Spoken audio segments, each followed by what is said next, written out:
తెలంగాణ ఉద్యమ రథం ఆనాటి ఉద్యమ రథసారథి కేసీఆర్ గారి నేపథ్యంలో తెలంగాణ ఉద్యమ రథం ఎక్కడో దారి తప్పింది.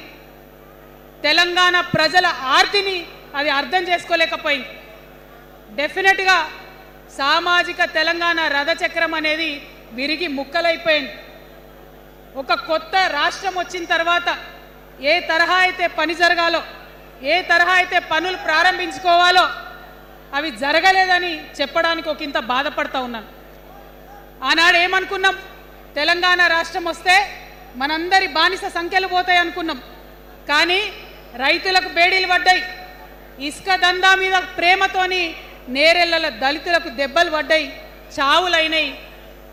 ఒకరిద్దరు కలిసి మాట్లాడుకోవాలంటే ఎవరు ఫోన్ ఎక్కడ మానిటర్ చేస్తుండ్రో అని భయం, వ్యక్తిగత స్వేచ్ఛ లేదు. దారుణమైనటువంటి నిఘా నీడలో తెలంగాణ అంతా కూడా బతికింది. ఇది వాస్తవం. మనం అనుకున్న కలల తెలంగాణ రాలేదన్నది ముమ్మాటికి వాస్తవం.